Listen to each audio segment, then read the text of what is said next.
welcome to my channel. Today I will show you guys how I make these super cute candy shaker charms. The items that you need will be in the description below, so let's get started. The first thing I'm going to do is create the charm that goes inside the candy shaker. To do this, I'm going to use a printable inkjet shrink film. The one I'm using in particular is the Silhouette Studio brand of shrink film. It kind of gives it a frosted background when it shrinks. It has this backing that you have to peel off, and it's kind of hard to peel off sometimes. When I choose which images I want to use, I open them up in my drawing program, and what I'm going to do is I'm going to bring the opacity of the image down to 50%, because when you shrink film, it's going to get darker.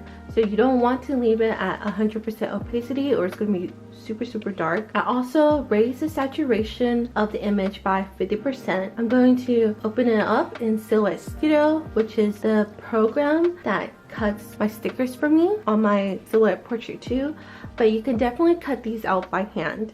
Just note that if you're using the Silhouette Studio shrink film or like a clear shrink film, it's going to be kind of hard to see the images. There's also white shrink film that might be better for this if you're going to hand cut it.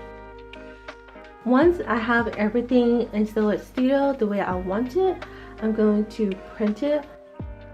And once that is done, I'm going to cut it with my Silhouette portrait. The thing with this is that the portrait is not going to cut all the way through the shrink film. I'm using the auto blade. If you're using a higher quality blade with it, it might work. What I do is I put it at the highest setting, a blade 10 and force 33, and I have it cut around each image 8 times.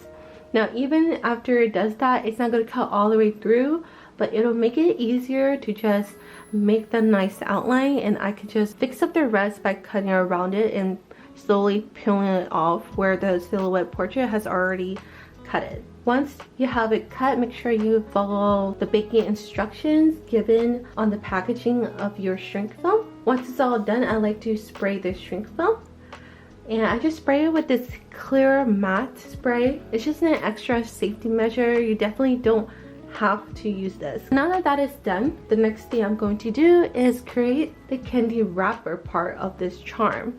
And what I'm using is this clear soft vinyl. I got this roll from a fabric in art shop that's local here, and I got it for a great deal at a discount section. Usually I would use this pattern for candy shaker charms. If you want a smaller candy shaker, I noticed that I didn't add another inch because I am making this set of candy shaker charms a bit differently than how I usually do. So I would actually add an extra inch to the bottom. On the left is a comparison of the charm size that I usually use, but on the right, these are much bigger this time around, so I'm going to have to make it much bigger to fit the size that I'm going with this round. I'm going to take the pattern and put it up against the clear vinyl, and I'm just going to make really rough cuts to make sure that the pattern will fit inside the vinyl. I'm going to trace the pattern on top of the clear vinyl. I'm going to use a pen because we're going to clean these afterwards, and the pin marks will come off really easy. When you do this, you're going to barely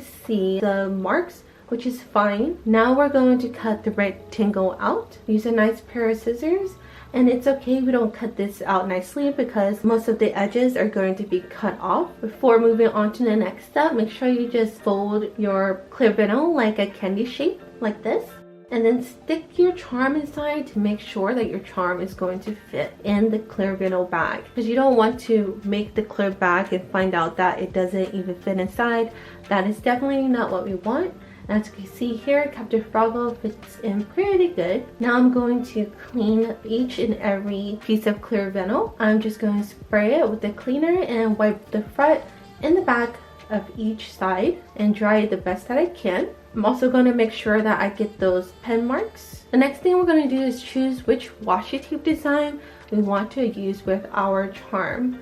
I like to get this out of the way so I don't have to think about it while my desk is a huge mess, because I know my desk is going to be all over the place. I'm just going to try to match which design I want with each charm. These are the washi tape designs that I ended up choosing. Most of these washi tapes I got off of AliExpress. The sky and star ones have come in handy, I find, for these types of projects. What I'm going to use to kind of melt the clear vinyl together is this hair straightener. If you don't have a hair straightener, you can always use a clothes iron as well. Just please be very careful. My hair straightener has the heat between 0 to 30 and I'm using 15. I'm also going to use a piece of parchment paper. I have this folded in half so I could put it up against the clear vinyl and clamp it inside my hair straightener. And I'm also going to be using this metal ruler. Use it to push the clear vinyl down so it stays nice and straight.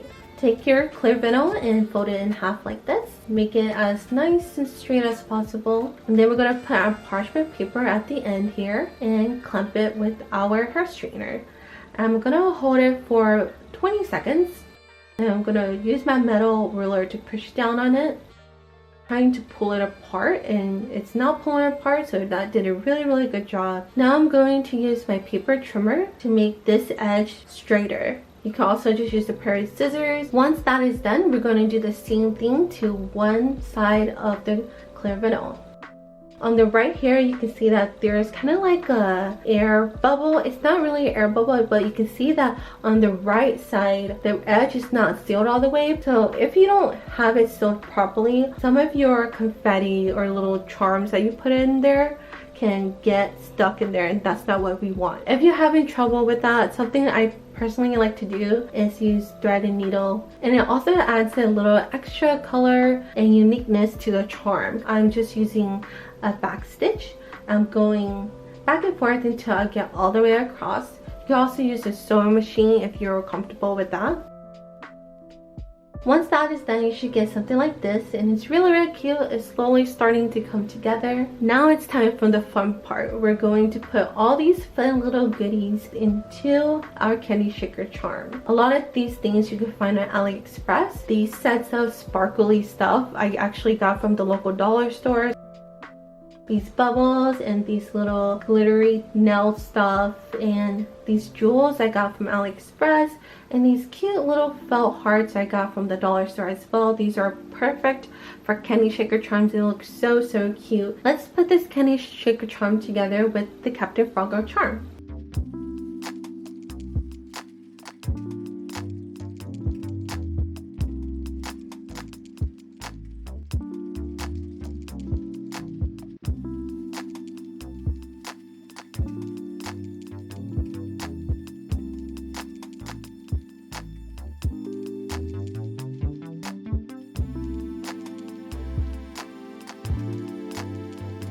When I do this, I just think about the colors and the theme of the charm that's going in, and it works out pretty well. Once you've decorated the inside the way you want it, we're going to clamp the other side of the candy shaker charm the same way we did the bottom part. After we clamp it, we're just going to do back stitches again to sew the top completely. Make sure that the washi tape stays onto the candy shaker charm. I like to use this strong double-sided tape. I got this from the arts and crafts section at Walmart, and it's really cheap and strong. This size is 1/4 inch. We're going to wrap it around the top and bottom part of the candy shaker above the thread. We don't want to get this on the thread because the thread is a decorative part of this candy shaker charm, and we don't want it to cover it. It's going to be really hard to take that off. This is the washi tape that I chose to use with this charm. I'm going to cut the edge so the edge is nice and straight. Peel off the double-sided tape off of one end of the charm. And then we're going to put the washi tape on top of that. I like to start on the back of the charm in the middle, and then we're going to wrap it around right above the thread. We're going to overlap it at the end so we can make sure that the back is completely covered.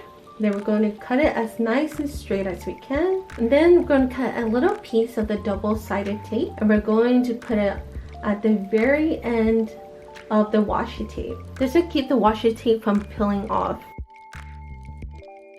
Once that is done, you just do the same thing on the other side.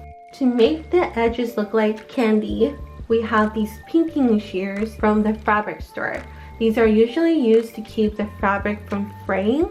Cut it the best that you can.